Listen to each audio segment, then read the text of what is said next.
Hello পাঠক বন্ধুরা, কেমন আছো সবাই? আশা করি ভীষণ ভালো আছো আর অনেক অনেক বই পড়ছো। তোমরা অনেকেই আমার সংগ্রহে থাকা সমস্ত ভৌতিক অলৌকিক জনরের বইগুলি নিয়ে একটি ভিডিওর আবদার করেছিলে। আজ এই ভূত চতুর্দশীর দিনে আমার কালেকশনে থাকা সেই সমস্ত ভুতুরে বইগুলি নিয়েই আলোচনা করব। ছোটবেলায় ট্রেনে চড়ে মামার বাড়ি যাওয়ার পথে প্ল্যাটফর্মের ধারে সেই বই বা ম্যাগাজিনের দোকান থেকে ভুতুরে চটি বই অনেক কিনেছি। সেই সময় ওগুলো পড়তে খারাপ লাগতো না, তবে যখন একটু বোধবুদ্ধির উদয় হলো তখন বুঝলাম ওগুলোর মধ্যে না আছে কোনো সাহিত্যরস আর না রয়েছে বিশাল কিছু সাসপেন্স। গল্পের মাঝে খালি দুমদাম ভূত এসে পড়ছে আর গাঁজাখুরি দিয়ে গল্প শেষও হয়ে যাচ্ছে। তবে বলতে লজ্জা নেই, রাতে সেগুলো পড়লে আমার কিন্তু বেশ গা ছমছমে অনুভূতি হতো। তবে ঠাকুমা দিদিমাদের ভুতুরে গল্পের কাছে সেগুলো স্রেফ নস্যি, তাই ওই ভুতুরে চটি বইগুলিকে এই আলোচনা থেকে বাদই রাখলাম। তবে সেই সময় কেনা এই গ্রেট ঘোস্ট স্টোরিজ নামক বইটির 16টি গল্প আমার মনে দাগ কেটে গিয়েছিল। এর মধ্যে ব্র্যাম stoker, Arthur Conan Doyle, Charles Dickens, Edgar Allan পো, রুডিয়ার্ড কিপলিং, মপাসা বা ডি.এইচ. লরেন্সের মতো বিশ্ববিখ্যাত গল্পকারদের গল্পগুলি সংকলিত রয়েছে। প্রজাপতি পেপারব্যাকসের এই বইটি আজকাল আর পাওয়া যায় কিনা আমার কিন্তু জানা নেই।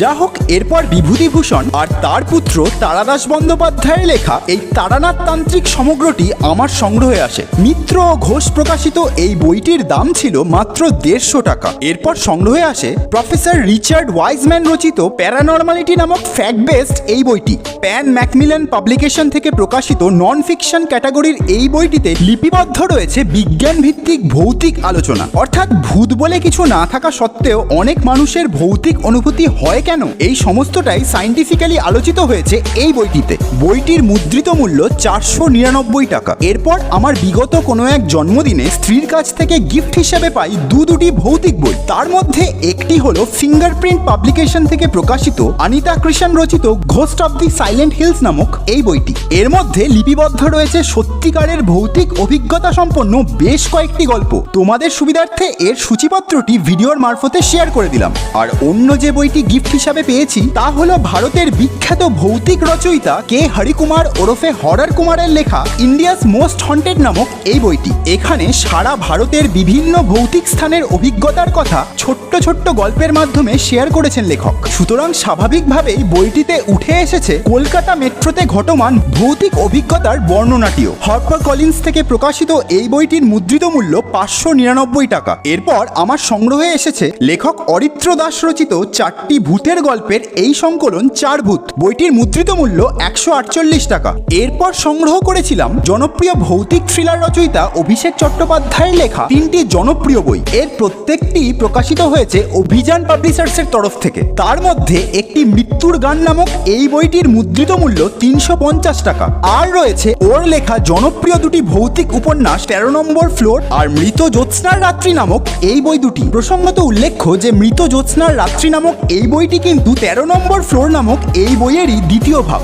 এর মধ্যে প্রথমটির মুদ্রিত মূল্য 250 টাকা আর দ্বিতীয়টির মুদ্রিত মূল্য ঠিক তার ডাবল। এরপর আমার সংগ্রহে এলো আধ্যাত্মিক ধারার লেখক তারাশিস গঙ্গোপাধ্যায় রচিত অতীন্দ্রিয় জগতের আহ্বান নামক এই বইটি। জয়মাতারা পাবলিকেশন থেকে প্রকাশিত এই বইটিতে লেখক তার পরিচিত প্রিয়জনদের মৃত্যু পরবর্তী অভিজ্ঞতা তথা মরণের পরবর্তী অবস্থান সম্পর্কিত একগুচ্ছ চাঞ্চল্যকর সত্য ঘটনার রোমাঞ্চকর বিবরণ দিয়েছেন। 2 খণ্ডে বিভক্ত এই বইটির প্রতি খণ্ডের মুদ্রিত মূল্য 70 টাকা করে।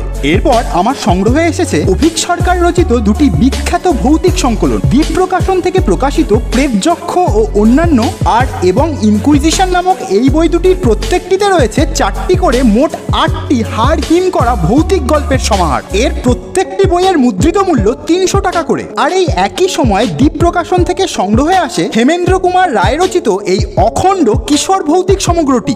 এতে রয়েছে 12টি ভৌতিক উপন্যাস, 95টি গল্প আর 3টি নাটক। সমগ্রটির মুদ্রিত মূল্য 799 টাকা। আবার একই সাথে কিনেছিলাম আধুনিক ভৌতিক লেখক সায়ক আমানের লেখা মৃত পেঁচাদের গান নামক এই বইটি। দ্বীপ প্রকাশন থেকে প্রকাশিত এই সংকলনে রয়েছে মোট 8টি ভৌতিক গল্প। এই বইটিরও মুদ্রিত মূল্য 300 টাকা। এরপর যে বইটি আমার সংগ্রহে এসেছে তা হলো সন্দীপ রায় সম্পাদিত দ্বীপ প্রকাশন থেকে প্রকাশিত সন্দেশের সেরা ভূতের গপ্পর এই সংকলনটি। বইটির 2 মলাটের ভেতর রয়েছে সত্যজিৎ রায় থেকে শুরু করে সুনীল গঙ্গোপাধ্যায় বা শীর্ষেন্দু মুখোপাধ্যায় থেকে শুরু করে সৈকত মুখোপাধ্যায়ের মতো জনপ্রিয় ভুতুরে গল্প লিখিয়েদের দ্বারা রচিত এবং যুগ যুগ ধরে সন্দেশ পত্রিকায় প্রকাশিত মোট 50টি ভূতের গল্পের আশ্চর্য এক সমাহার। বইটির মুদ্রিত মূল্য 400 টাকা। এরপর অরণ্যমন থেকে প্রকাশিত তমগ্ন নস্কর রচিত দেও এবং বিষহরি নামক দুটি বই আমার সংগ্রহে আসে। এগুলি ঠিক ভৌতিক না হলেও এতে বর্ণিত হয়েছে লৌকিক দেবদেবীর নানান গা ছমছমে অলৌকিক কাহিনী।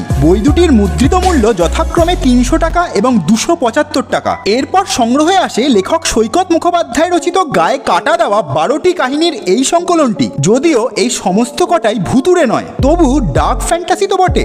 পত্রভারতী থেকে প্রকাশিত এই ঈশ্বরের নষ্ট ভ্রূণ নামক সংকলনটির মুদ্রিত মূল্য 250 টাকা। এরপর অতি সম্প্রতি আমার সংগ্রহে এসেছে মিত্র ও ঘোষ থেকে প্রকাশিত লেখক আশুতোষ মুখোপাধ্যায় রচিত সেই অজানার খোঁজে নামক এই অসাধারণ সংকলনটি। সুনিপুণ লেখনীর দ্বারা বইটিতে লেখক রচনা করেছেন এক ভৌতিক তথা অলৌকিক জগৎ। অনেকটা তারানাথ তান্ত্রিকের গল্পের মতোই সরাসরি ভূত না থেকেও এক গা ছমছমে অলৌকিকতার স্বাদ আস্বাদন করতে পড়তেই হবে এই বইটি। বইটির মুদ্রিত মূল্য 350 টাকা। আর এই একই ধারার আরেকটি বই যা আমার সংগ্রহে রয়েছে তা হলো এই লাল মিয়া ফকির সিরিজের প্রথম খণ্ড লেখক দিবাকর দাস রচিত কালতন্ত্র নামক এই বইটি। বুকলুক পাবলিকেশন হাউস থেকে প্রকাশিত এই বইটির মুদ্রিত মূল্য 275 টাকা। আর সবশেষে যে বইটি আমার সংগ্রহে এলো তা হলো প্রেমেন্দ্র মিত্র রচিত ভূত শিকারী মেজকর্তা এবং নামক এই বইটি। প্রধানত মেজকর্তার ভূত শিকারের বিচিত্র অভিজ্ঞতার কাহিনী বর্ণিত রয়েছে এই বইতে। এছাড়াও রয়েছে প্রেমেন মিত্রের লেখা আরও কিছু ভুতুড়ে গল্প।